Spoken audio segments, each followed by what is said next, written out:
Hello, ladies and gentlemen. Welcome to the Game Hub. I'm your host, Gamer K, and it's time for another very unique and fun video. Actually, now that I think about it, this is the third time I'm bringing up this game for a basic topic. It is my favorite underrated game that apparently has been getting a lot of responses over the last couple of months. People saying that it's definitely underrated. Glad that people are that I'm talking about it, because it's such a unique game, and one that sadly, I hope it gets remastered for the PS4, PS5, because they really screwed the pooch on making Puppeteer one of the last games for PS3 before its brother Knack came out for the PS4. Yeah, they really need to switch that around and have Knack be the last one, because let's be honest, Knack did not deserve a sequel. It was boring as all hell. It was not that good. But anyway, from reviewing the game to doing my boss ranking, which again, I'm kind of a glutton for punishment for boss ranking, so there might be another one from another game in the near future, or considering the far future. And now it's time for the third one. So yeah, I've talked about the game, I've talked about the bosses, and what is a game without good bosses? Nah, I'm not gonna do that. And what is a game without its beautiful environments? Because these are the locations that signify the game as its own collective world. I mean, what is the game without great boss battles and great locations to look at? Yeah, I know you're there. I'm pretty sure I'll be getting about you in a couple years later. Who am I kidding? I'm never going to review it. I am talking about all the levels of Puppeteer, and so this game came out right as I was leaving high school, so I know it was one of my first platformer games. Okay, yeah, that's not true. Spyro is a platformer.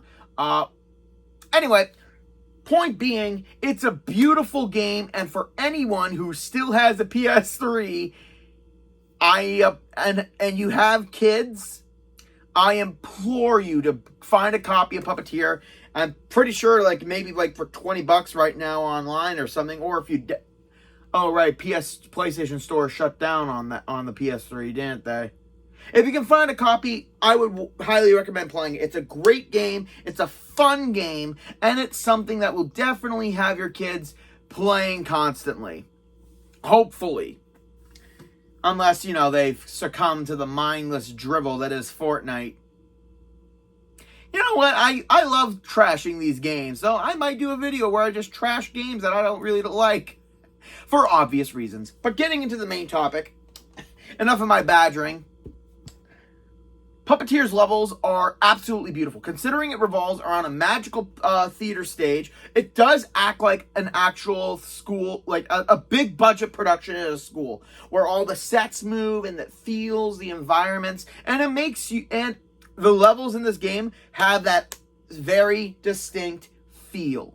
For every single chapter, we go to a different part of the world, and it has its own unique twists, and I love it. So I'll be going over ranking every single level in Puppeteer, from the ones I don't really care for to the ones that were absolutely beautiful. Now, again, this video is all my opinion based on my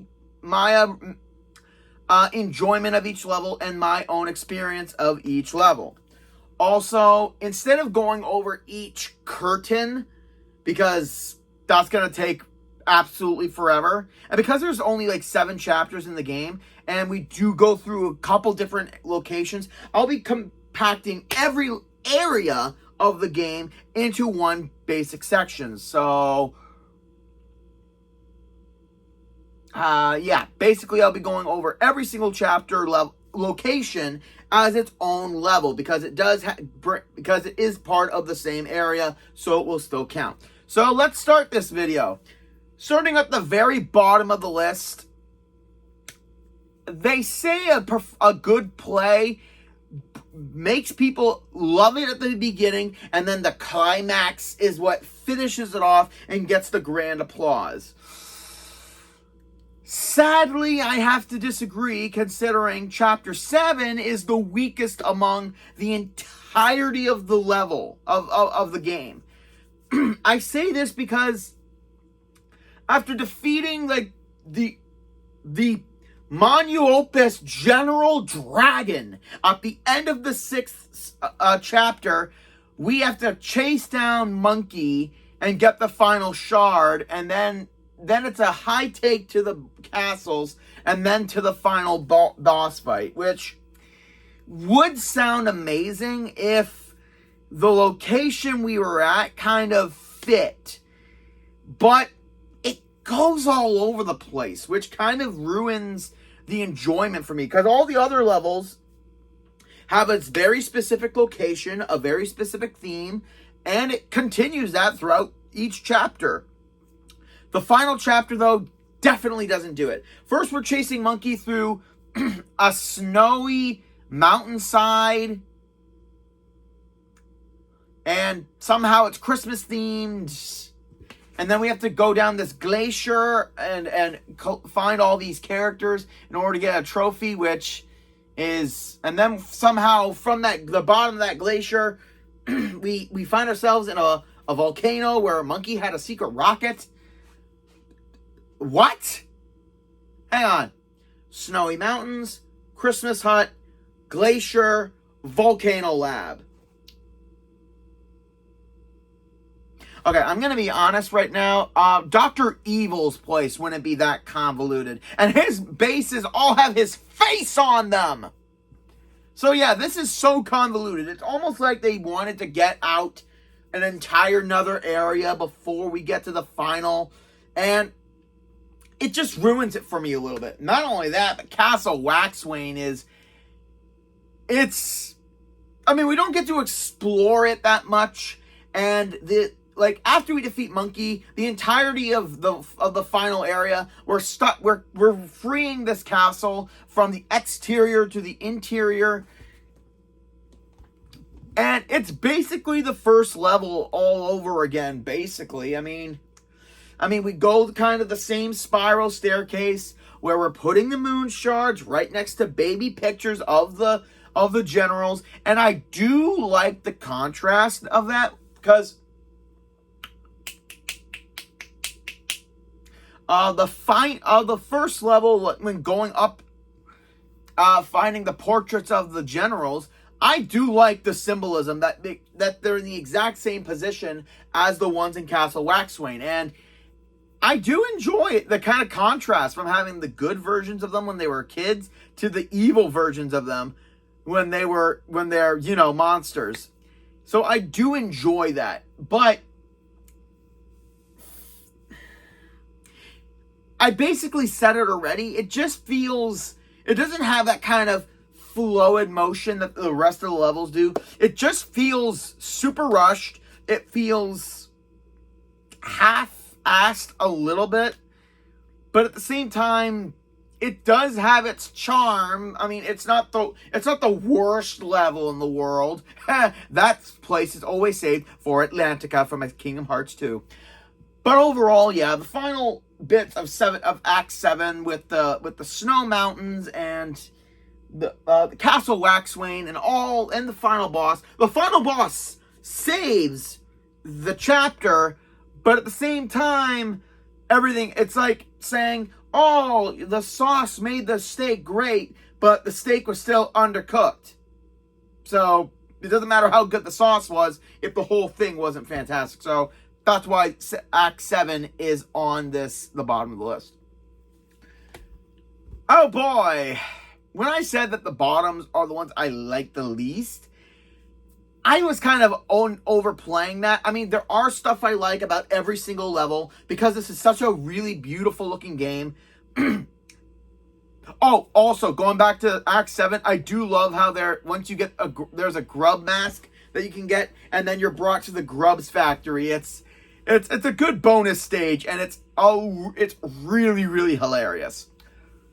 But again, going back to continuing what I was saying, I don't dislike any chapter. I mean, yeah, I like more than I like others, but there's problems in some, and there's good parts in all, just like any level. So yeah, we're gonna have to start off with the first chapter. Castle Grizzlestein is the second on the list. Ugh. Castle Grizzlestein, I think, is every kid's nightmare when they think of an evil castle. It's all dark, it's decrepit, it's creepy. I mean, this castle it's almost on par with what Hollow Bastion's castle was, minus the stupid puzzles. But overall, yeah, Castle Grizzlestein is a great start to the game, giving us the entire tutorial level of what to do and how to fight the bosses. It makes it a real first adventure. Like in those first levels, when you're captured and you need to escape in order to start your adventure, but you learn. But the thing I like is that the contrast of this is, as we're escaping, we're learning how to fight throughout the world that we're in. Excuse me. And all of that is done right in the castle, going downward, upwards throughout the castle. We've learned the platforming sections. We know how to search for heads, how to look, how to interact with the environment, how to do boss fights, how to do the bits of combat with Calabrus and the knight armor. So, yeah, the entirety of Castle Grizzlestein is one big prologue training level, but it's not done super cliche. It's done in a way that absolutely makes sense for new players, because this is a brand new story. This is a brand new game mechanic. So having an entire level focusing on how to work on all the mechanics fits. Even the first boss fight, from the Weavers to General Tiger, makes sense in the long run of the level. A couple things I will point out, though, that I kind of disliked. It's not based on the level itself. I just wish, instead of giving us 2 Weavers to fight in this, we kind of get like a short mini boss fight against the Moonbear King, where he defeats us very easily with all the moves that he does that we how was I saying it? And like, he does the electrical staff where we need to jump, he does the foot stomp, he does everything that he does in the final boss. But we obviously can't beat him. And after, like, we lose our 3 heads, instead of getting a regular game over, the Moonbear King could pick us up and throw us outside of the castle.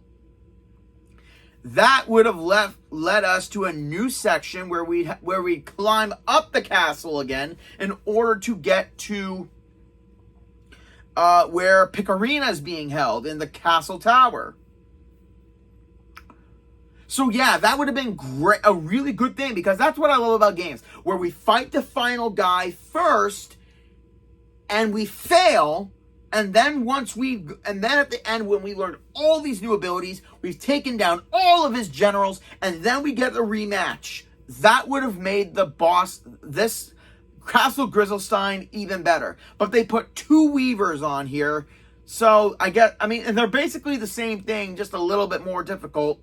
So, yeah, that's something that I wish that they did. So, it's not against the castle level itself. It's just a kind of a design and story flaw that I kind of didn't care for. So yeah, this castle did a lot better than the good one, but not by much. And now we're set sailing onto the Moonshine Sea. And oh boy, did they bring out the stops in this level.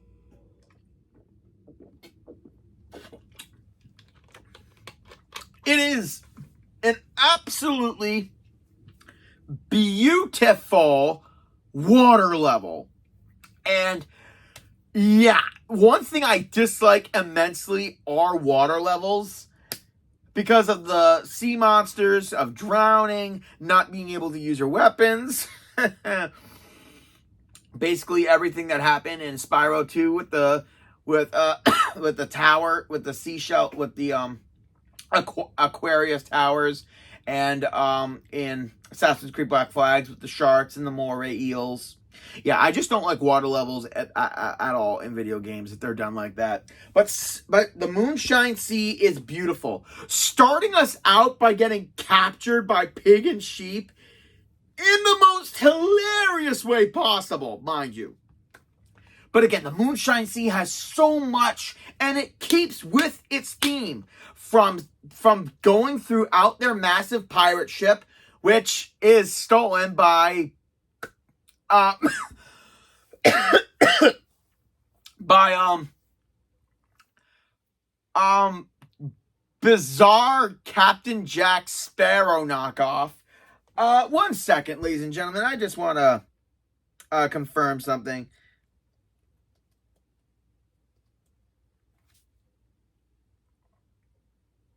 Captain Gaff. I just wanted to double check his name because I hate getting information wrong, especially from a couple of videos ago when the voice wouldn't shut up about all the mistakes I make. Yes, I know I make a lot of mistakes. That's why somehow you've been programmed. Go away now. Thank you. Seriously, they took a lot of inspiration from a lot of source materials in order to make this level. I kid you not. From the Jack Sparrow knockoff to an amazing underwater level where Diet King Triton appears, requesting us to bring back his trident from an octopus, from the Kraken, who's a sushi chef. Okay, seriously, did this level take so much inspiration from freaking Disney movies and Pixar? Because you have Captain Jack Sparrow knockoff, you have King Triton knockoff, plus with his singing mermaid girls, which, honestly, I wasn't mad about, to a Kraken sushi chef that is obviously from Monsters, Inc. Yeah, the Moonshine Sea took a lot of inspiration. I'm just going to point that out. And then from the final level, going on to this awesome island where somehow we go from pirates sailing the seas to spies with a giant robo-crab. Which, all honesty, I wasn't sure how pig and sheep were going to be a fun boss fight. But like I said in my boss rankings, yeah, that crab definitely amped it up a little bit. Wait a minute. Pork chops? Lamb? Crab legs? Oh, now I'm hungry. But anyway, going back to the level design, the Moonshine Sea does everything right in a water level. From being pirate themed to going deep into the water under the sea in order to progress.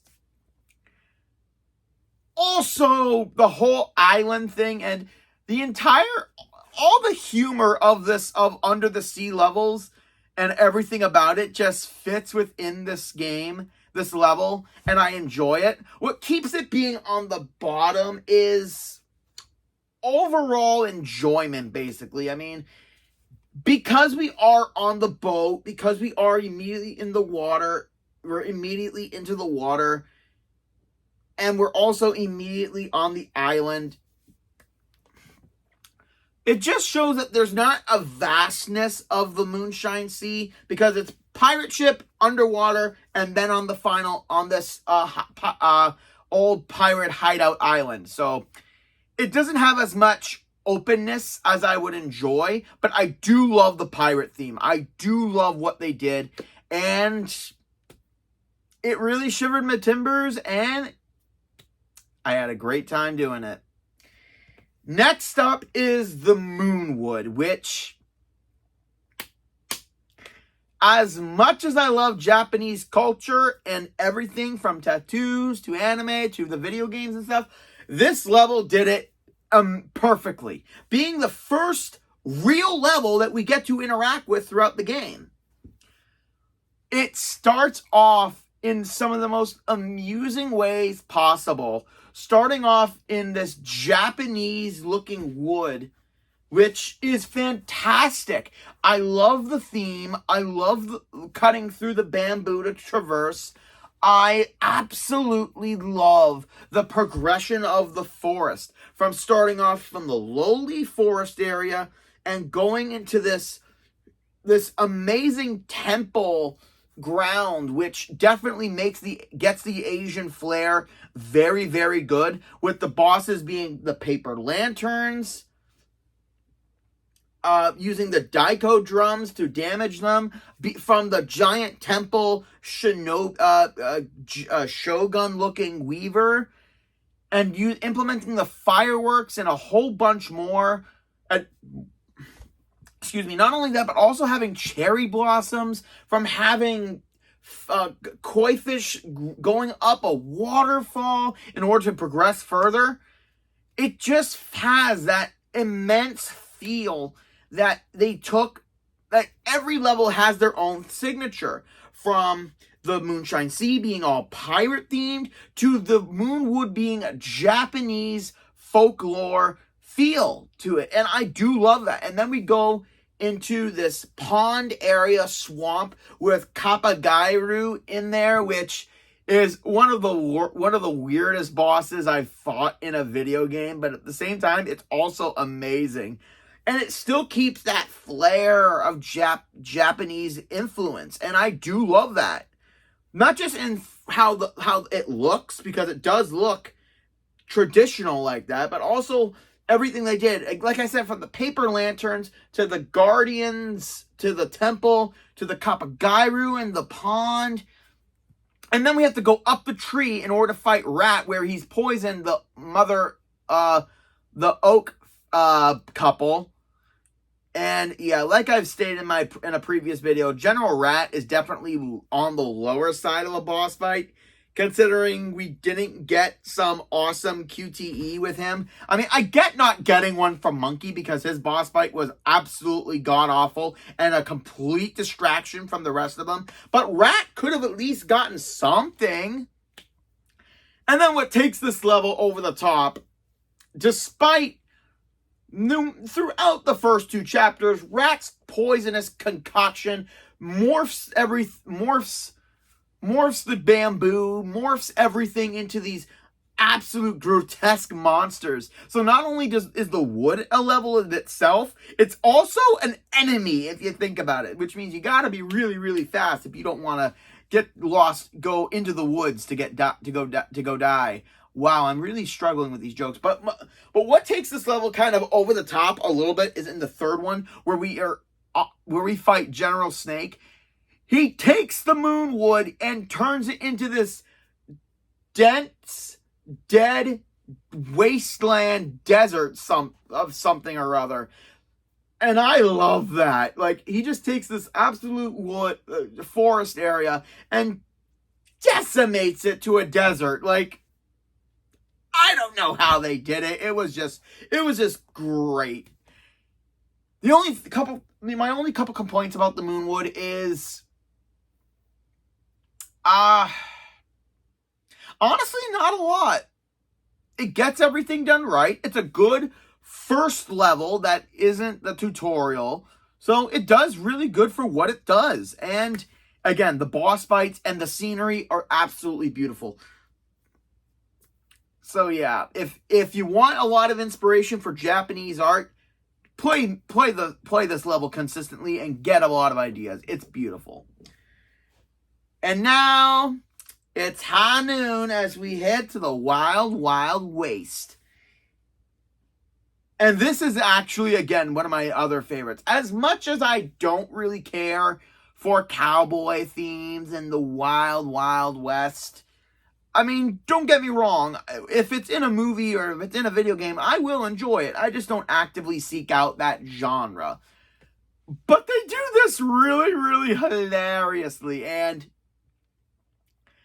it's kind of annoying of how amazing it is.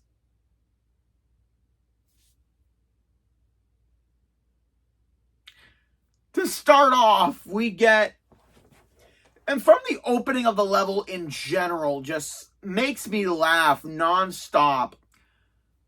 But we start off with doing a more, I want to say this correctly, more like Mexico, like a Spanish town, where we got to move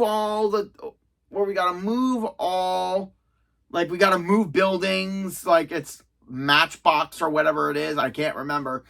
But the overall feel of the first section definitely conveys Wild West, with desperados, with thieves, with bandits, with a sheriff's office, with a gunslinger, with all of that in the first one. And then it absolutely takes a twist, but still keeps a desert wild waste. Because the second area, it's instead of going like throughout the level, we're going up the level on Route 66. Which, again, Route 66, the famous Route 66. And it's absolutely hilarious. This bizarre level choice to have us go up a road while we're catching up with Bull and Horse in their cars. And throughout the level, no matter what we do, we are screwing up their race by destroying their cars, destroying the goddamn road. No, literally, near the end of the second act, the road is crumbling, and it's downright hilarious. And then after pissing the odd couple off, we challenge them to a race, which I really like. I don't really care for the sections in the game where we jump on something and traverse through the level and try not to get hit on the way with the obstacles. But racing an iron horse, which is a literal iron horse, a steel horse train, while riding a racehorse, and the narrator of the game is basically calling it out like an actual horse race, and then we're screwing up Horse's train halfway through. It's just overall, and then we get her boss fight, which I didn't think we'd get from a horse. The whole feel of it is just over the top ridiculousness, which, to be honest, old spaghetti westerns were freaking ridiculous. So I like that even in the humor of the game, this level conveys that level of funniness that the old spaghetti westerns and the western movies in general kind of have that kind of feel. And then afterwards, we are going right to Mexican town, where we are fighting in the Coliseum, but we have to go through all these little buildings first. But again, it still keeps that traditional wild, wild west feel to it, with the theme, with the deserts, with the desert area, with everything. And this giant Coliseum boss fight is all in all really, really, really good fun, and I can't get enough of it. The Wild Wild Waste is definitely one of my favorite levels of Puppeteer because of its atmosphere, because of the absurd, like, way we progress is downright hilarious. And it's one of the, and honestly, it's one of the hardest levels to do if you haven't really fully, because this is the fourth area of the game. It definitely had, no wait, fourth. Castle Crystalstein. Yeah, the fourth area, we still get that feel that this is a badass level. And again, if you're not really that versed of timing your hits or how to cut quick in order to progress through, especially the second curtain, yeah, you're gonna die a lot, and it's gonna take a lot of tries, but it's really, really fun. It's a highway through hell, and god damn it, is it not a one heck of a ride. Okay, the second level, okay, not the second level, but my second favorite level, I do it because of nostalgia for myself.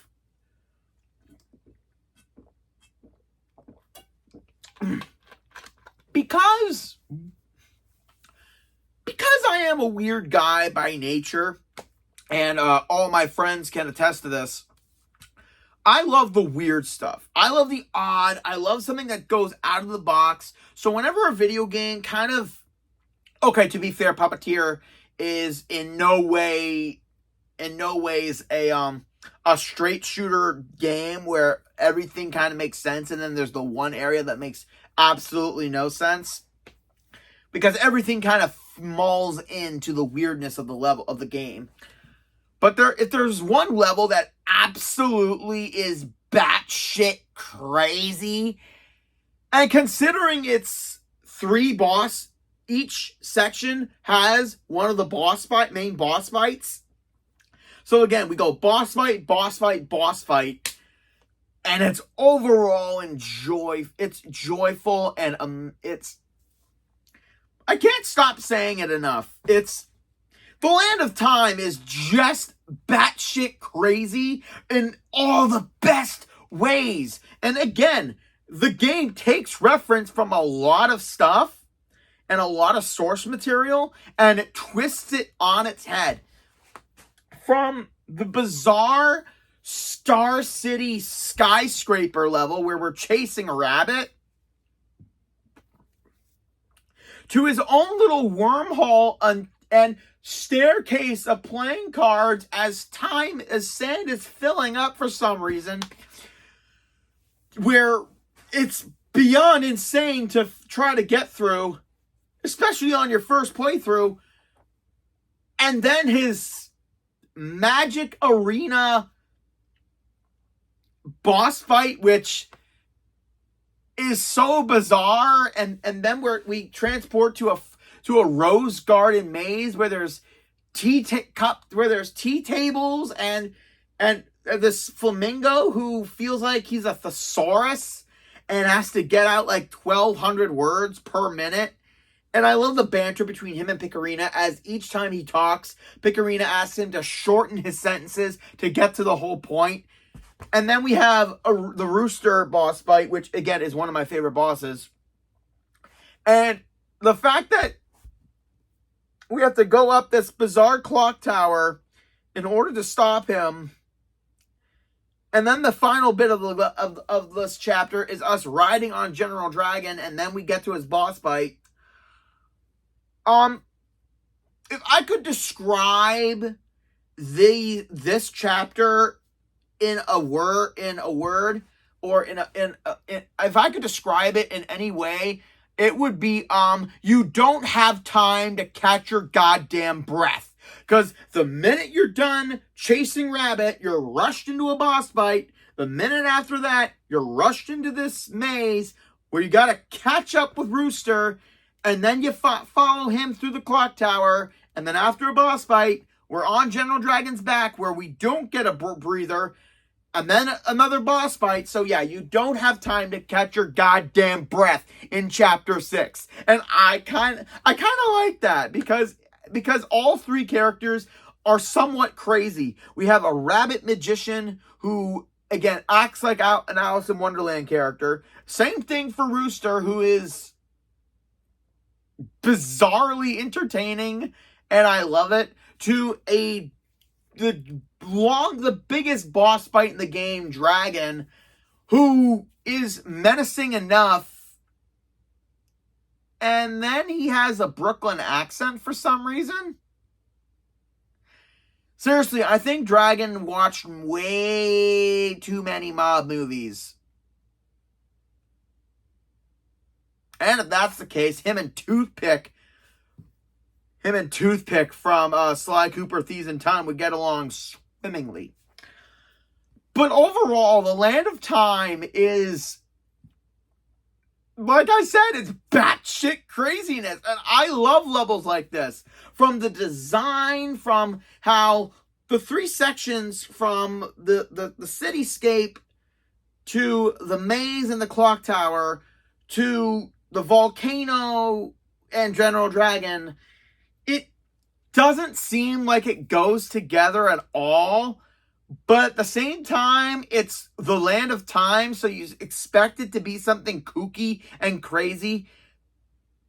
So yeah, it's one of my it's definitely one of my favorite levels, and I don't even know how to talk about it anymore. I just explained it to you guys. It's absolute batshit crazy in all the best ways. If I could make one little gripe about it, is that it's too long, it's too short. Yeah, because we end up chasing Rabbit throughout the first curtain, and then curtain two, we get a little bit of a breather, but then we have to chase down Rooster, and then we're on Dragon's back for the third. So yeah, it's too quick. It ends too quickly. You know, unless you keep dying and dying and dying, and trust me, that's gonna happen constantly. But aside from that, it's too quick. But it's done it's done spectacularly. That's a small gripe. And for now, for Puppeteer fans who know all the levels and know that one is missing, yeah. I told you that the Land of Time was kooky and crazy, and now we're going to spooky and kooky with, okay, making this list was pretty easy for me, to be honest. I mean, I had to go through every level again, find out what I loved about it, what I didn't like about it, all the pros, the cons, and my own personal taste, blah, blah, blah, blah. And loving Halloween so much, and knowing Nightmare Before Christmas's world, and knowing Halloween Town from Disney Channel's Halloween Town, and also something of a bit of the of Addams Family, because I still need to watch the brand new movies that happened. Although I'm really excited for the show Wednesday coming soon, because Jenna Ortega as Wednesday, yeah, they really picked it. They really did the casting right. So for those of you who know what I'm getting at, we're in Halloweenville, which I swear to God is Halloween Town from Nightmare on an acid trip. Okay, to be fair, Halloween Town is technically already an acid trip if you go into the Tim Burton's mind. So, just saying that. But Halloweenville is definitely a great level, and everything feels ridiculously charming as a Halloween level. It's fantastic. We start off in the snacker box where all the plants have candy and lollipops and jack-o'-lanterns, and everything just feels like it's the outskirts of the town, so it feels like it's an actual Halloween themed level right from the start. And then we get to fight my animal, because I am born in 1994, General Dog, and he's the only general to get 2 boss fights. So, guess the dog is better. And then afterwards, we do this ridiculous dieting section, which is downright hilarious beyond belief. And then we have to do another climbing area where we're facing off against this giant, it's the Pumpkin King outfit, but monstrous. It's weird. It's really, really weird, but I love it. Also, we have to go through this entire level as the level is filling up with purple ooze, and then we get eaten by this thing, and we have to destroy its cavities for some reason, revealing this Nebula oblongata something, which basically what happens is if you take Wednesday Addams, mix her with a little bit of Sally, and give her that whole teenage emo goth phase, and it's absolutely fantastic. And then the final bit is where we go to the graveyard, and it's downright fantastic. And we fight a Grim Reaper Weaver, which is again, it's one of the highlights of the level. And then we go through General Monkey's laboratory. And by going through the laboratory, I mean going through the mayor's transformed house. And by go through the mayor's transformed house, which is also Monkey's laboratory, I mean we slice and dice it until it all comes down. And then we fight General Robo-Dog, which is, again, one of my favorite boss fights. Seriously, three things that I'm going to say positive about this level of why I love it so much. One, I'm a big Halloween guy. Okay, I don't like horror stuff of Halloween. I just love Halloween time in general. It checks all the boxes. Candy everywhere, jack-o'-lanterns, fun boss fights, implementing ghosts, witches, a graveyard, a spooky boss fight, which the Reaper does absolutely well. 2, great boss fights, which implement my animal, General Dog, twice in 2 different versions of a boss fight, which is absolutely hilarious. And 3, making it seem something like its own, but also obviously taking implements from other Halloween source material. Like, obviously, like I said, The Addams Family a little bit, Nightmare Before Christmas, Sleepy Hollow with that one Headless Horseman thing, which would have been really cool if it wasn't so kind of ridiculous. And just the whole level in general just fills to the brim with spooky ridiculousness. And that's one thing I love. The one gripe I will have to say about the Land of Time and Halloweenville is Halloweenville is right before the Land of Time, and there's no real connection of how we got there. I mean, in the other ones, we get some transition of how we get there, somewhat. So there's a little disconnect in these 2 chapters. But again, overall, it's done fantastic. Halloweenville checks all the boxes at what makes a Halloween level and what makes a pretty fun, unique one, too. And yeah, if you're a big Halloween fan, and I definitely know one of my friends is a big Halloween nut, I might, if she ever sees this video, yeah, you might want to take notes here, because, yeah, it's the fact that you don't know this game or you know this Halloween level is ridiculous. And every time I see someone do a list of a scary or Halloween-themed levels, this never shows up, which sucks. So yeah, that's my 2 cents on the matter. And that's it for this week, ladies and gentlemen. I really hope you enjoyed this video. Like, comment, subscribe down below. And I thank everyone for commenting on my Puppeteer boss list. I thank everyone who's commented on that personally, because Puppeteer is a very is a very underrated game, and it's a masterpiece that people need to know. And now, ladies and gentlemen, join me next week, where I'm about to go seek out some much-needed justice. And another underrated game. It's just an underrated game that I hope isn't lost to all of you. This is Gamer K, logging out.